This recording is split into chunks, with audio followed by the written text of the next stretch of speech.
If you want to retire in the next 5 years, or at least make work optional in the near future, this is the video for you. Now, if you're 30 years away from potentially stopping to work and you're just in love with retirement planning, yeah, you might get a kick out of this video, but this is really designed for people who are like, hey, I'm probably 5 years out or so. I'd like to retire in the near future. What do I do to avoid getting unlucky?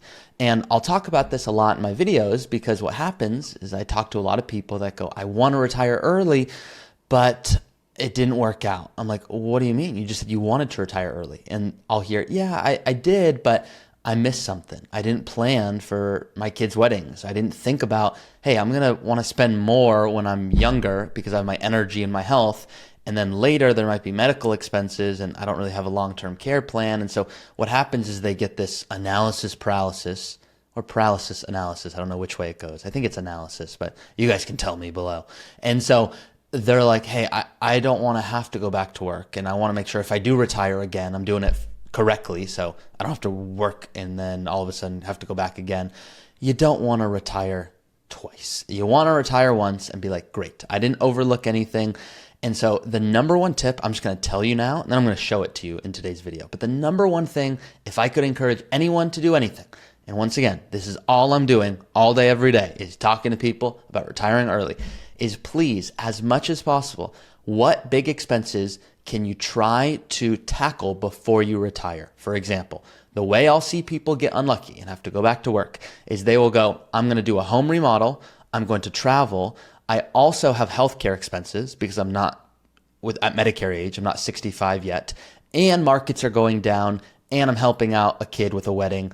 And so all of these things are happening at the same time markets are going down, and it doesn't mean they're not going to be okay. Like their retirement largely will still be fine. They're still going to spend what they want, but it's going to be way different for those first 5-10 years. And what I mean by that is, let's assume you have a $2 million portfolio and you just get unlucky. And right when you retire, markets go down and that's out of your control. But what's in your control is, okay, how much you're spending. Are you doing a home remodel? Are we buying a new car? All these kind of one-time expenses, as much as possible, can we start to try to get those taken care of while you're still working? Because the worst thing in the world for me as an advisor is markets go down. You want to travel because you have your energy and your health. You want to do a home remodel. You want to do all these things and you want to spend $100,000 a year. But that first year, there's $300,000 of expenses because once again, home remodel, travel, healthcare, weddings, whatever it is for you. And so I've got to send you $300,000 while markets are going down. That's really going to change how much you can spend for the rest of your life. So I'll see people screw up. It sounds bad to say that, but I'll see people screw up, not due to competency, they just don't know, of, hey, like I miss one thing and that really threw off my retirement. I'll have people who have too much safe money, meaning they're like, I really don't want to run out of money. And they've got, 80% of their portfolio in cash. And I'm like, you're going to be fine the first 15 years. That's not my worry. My worry is, are you going to run out later? I then see some people that are so aggressive. I'm like, hey, that's great for your long-term funds, but I'm concerned if you're too aggressive and markets go down, you're going to how are we going to create income for you? I don't want to have to sell things at a loss. That defeats the purpose of everything you literally just work so hard to accumulate.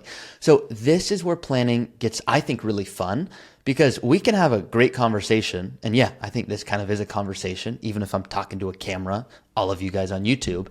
I feel like I know you guys really well. And so I feel like I can show you something in the next 5 minutes and give you a lot of confidence to go, wow, so if I do tackle these things over time, here's how much I would essentially have left over versus if I did it all at once. And that's what I'm going to show you today. Now, I love what I get to do. I make videos on retiring early, on tax strategy, on healthcare, on withdrawal planning. Everything I do is because my parents were burned by 4 advisors, and that's eventually why I became an advisor, because there was no one doing truly holistic planning. I have a whole story on that you can see in a previous video. But if these are the types of concepts that go, hey, this is cool, or you're just so excited about this, I like watching your excitement of this, which I have some people tell me, hey, I'm not really that into retirement planning, but it's cool because you're so into it and you seem to like it, and I do. So the only reason I'm good at this is not because I'm some whiz kid. I love it. It fascinates me. So I'm doing this for fun. So you guys all think this is for you, but really I'm going to do this either way, whether you're watching this video or not. But if you are watching this and you do like it, please subscribe, share it with people that you want to retire early with. Now let's hop in. please know this should be not construed as one-on-one financial advice. This is for fun, educational, informative purposes only. But yes, I do hope it is informative so that you can make a good decision when it comes to your retirement. So let me paint the picture for you guys, okay? There's a sunset. No, I'm just messing around.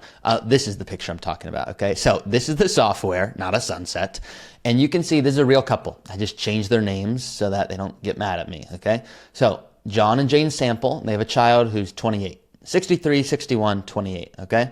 Those are your lottery numbers, which if you don't know by now, I just say don't invest, just lottery. No, don't do that, okay? So investments, 401k, $1.3 million in that's pre-tax, by the way.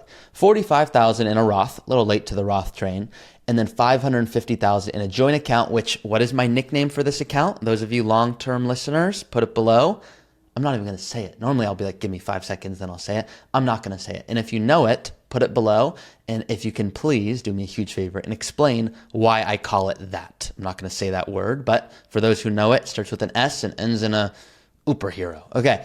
So from here, they have a home, 1.6, mortgage, 413,000. Just want you to understand the couple a little bit. 63, 61, 28. Let's go through all of their favorite food. No, I'm not going to bore you to death. Okay. So in the retirement plan, what you can see is it looks like they're on track. Now, you can see the last thing I was doing with this couple is they have, once again, they're 62, 1.8 million. Looks like they're on track for 2.8 if they were to retire a year earlier. So don't retire at 65, retire at 64. Now, they are big vacation people. And at first, I spoke to them, and they're like, oh my gosh, I think we're going to travel once a year. And I said, I know you could travel once a year. What would you like to do? And they're like, maybe 4 times a year. I go, would you bring family and kids? Oh yeah, that'd be really cool. I go, how much would that be? They go, they can pay their way. I go, so if they can't and they don't join you, are you cool with that? They're like, no, they have to come with us. I go, well then let's assume you're going to pay for it. And if they pay for it, that's extra. So they're like, okay. So they said 30,000 a year. So I said, hey guys, if you want to retire immediately, because they're 62 or 63, I think they're 63. If you want to retire immediately and spend 30,000 a year every single year until you both pass away, that's unrealistic. And they're like, hey, we're probably not going to spend 30 a year every year. We're probably just going to do that like the first 15 years. I said, okay, well, that's good to know because that changes the plan. And so these are just like simple things that before it was like they're running out and now there's 1.6 million at the end. So don't use the software and don't take the time to go through it properly. Because some of you are going to click a few buttons and go, oh my God, it doesn't look like I'm on track. Hey, you're probably not going to travel the same in your 80s to your 60s. That's just real life. So I'm not saying don't plan for fun. I'm saying let's just be realistic. So with that being said, there are some expenses they're not planning for here. And so we're going to use an anchor today. What the heck does that mean? Well, I want you guys to always be able to compare things apples to apples. So let's assume this couple wants to retire at 65. They want to spend $30,000 a year on vacations, and this is what they want to do, okay? They are on track for $3.4 million at the end, okay? So stick with me here. Think about that, 3.4. They've got 1.8 today, on track for 3.4 if, once again, retire at 65, which they'd like to retire earlier, but this includes vacations. Now, right off the bat, I'm like, okay, guys, that sounds pretty good. Let's look at their withdrawal rate. Very much so in line. Yeah, 5%, but it's decreasing. So it's not worrying me. Really low withdrawal rate. Social Security's helping them out. They're in a good spot. Here's what I want to talk about. I'm going to add some expenses. Ooh, we're going to do weddings. If this was a live show, I would have you guys help me out and I'd let you pick the number. But in light of that, we don't get to do that because we are not live. So I'm going to put wedding. Their child's 28. Once again, I'd have you guys guess. Let's assume they want to give 50,000. I'm getting married in August and mine will probably be about 50,000. So let's say that they want to help their kid with a wedding in 2027. Okay. I'm just going to save that goal. I'm going to tell you why I'm doing it this way. Okay. Just stick with me for a second. And I also want you guys to know to do that. Okay. So 50,000, you see it right here, wedding. I'm going to add another goal. Okay, ready for this? We're going to add, I just put it for other because then I can make it whatever I want. Let's just assume here for this couple, they're going to buy new cars. We're going to do new cars. It's going to start in 2027, but it's going to be every 10 years. They're going to buy a new car until they pass away. And we're going to say it's, I don't know, let's say 60,000 a year. I'm bad. I'm not a car guy, so I don't know how much new cars are. But my clients generally are, I have some clients that spend 300,000 and some that spend 40,000. So I'm going to put that in. And then I'm just going to add one more just in light of time here. I could do a lot of different ones. I could do they could downsize. I'll show you that for fun as well. But for today, let's do home remodel because I know this couple and they are going to want to do it. Home remodel, this is a big project, like 130,000 for the year, and we're gonna do it just a one-time thing in 2027, okay? Do you guys remember what our anchor was? Our anchor was $3.4 million. Okay, so I added these things here. They're gonna do their vacations when they retire, weddings, 50,000, one-time expense, new cars every 10 years, home remodel. I'm not planning on part-time income or inheritance, but you guys could put this in if you wanted to. Now, their plan looks okay. Look, before it said 3.4, okay? Now it says 2.4, but look, 2.4 is still a lot of money. Yeah, there's a big drop off right here because in 2027, we've got some big expenses. I mean, look at this, 18%. Why is that so high? And then it's so low for the rest of the retirement. Well, they're doing a bunch of stuff at once. Remodel, weddings, new car. Now, this is showing they're now on track for 2.4, but what if we just switched a few little things? Now, some of these things out of your control. It's not like your child's going to be like, so mom, dad, I know you're going to be doing Roth conversions in your early years of retirement, so I've decided to postpone my wedding, okay? They're not going to say that. They're going to be like, I want the wedding. I don't care about your financial situation. Please help me out. This is my dream, okay? That's probably what they'd say. But let's switch this to 2029, okay? Wedding is just moved to 2029. I'm also going to say they're still going to buy the new cars, okay? That's not changing, but that's going to actually start in 2026, a little earlier, okay? And then the home remodel, they're like, that's pretty important because we want that done before we retire. So we're going to do 2028 for that one, okay? All I did was switch up some years. I didn't even get strategic about it. I just clicked some random numbers to light me up, see what's exciting, okay? Do you guys remember what it said before? Well, it said 2.4. Now it says 2.5. That's the difference of $100,000, and all we did was kind of switch a few years around. Well, now let's assume this person's like, yep, that wedding, 100%. Actually, here's what's so crazy. It got delayed. And let's assume the home remodel, oh my gosh, it actually increased. It wasn't 130, it was 150.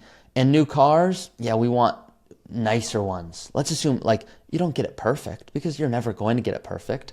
Well, let's assume some expenses go up, some timing shifts. Okay, well now we're back to 2.4. And so what happened here? Well, what happened is the wedding got delayed, but the expense stayed the same. Home remodel went up by 20,000 and new cars went up. And you're with the same amount left over that you had before. Now, what's the point of what I'm trying to show you? The timing of all of these things matter. As long as this person's still working, this is not bothering me. But what if they're like, I want to be done today. I'm over it, which is what I see some people tell me. OMG. What do you guys see here? They're running out of money. Why are they running out of money? Let's go to their withdrawal rate. Ooh, we don't like this. Look at these big jumps here. These are too big. These are way too big. When they buy new cars, the plan does not have enough money. Well, the problem is the timing of all of these things. These are making a huge impact on the plan. They are running out of money at 91 years old. And all that happened is I said, you're retiring 3 years earlier and you're taking care of some of these expenses. If they work till 65, but they still have the same exact expenses, those 3 years. Well, now they're on track for $2.5 million. So what I encourage all of you to do is as best as possible, if you already have a healthy investment account, 401k, brokerage account, IRAs, Roth IRAs, HSAs, maybe don't keep adding new money because traditionally that's what you've done, because that's why you're in a good spot. So I'm not saying bad job, I'm saying good job. But now I might want you to start putting money aside to take care of these big expenses so we can avoid getting unlucky. Was this video helpful? Seriously, guys, let me know, because I make these videos. I don't make any guys. That would be weird. I make these videos for you, and I love getting to do it. So let me know in the comments if you're like, yep, super helpful. I need to start planning out what are these big items. And that is your homework, really. It's not real homework, but I would encourage all of you, get a piece of paper, pen, iPad, whatever you use, and go, what are the big expenses that I might want to take care of before I retire. And if you've already done some, you're ahead of the game. If you're like, I feel like I know I need to, but I haven't really dreamt about what those are yet, let this be that kind of push to start legitimately thinking about what those are. And then imagine you go to the plan and you're like, whoa, I'm still on track and I can do all of these things. Well, then you're going to sleep really well. So that's the purpose of all of this. That's all I got for you guys this video. See you next time.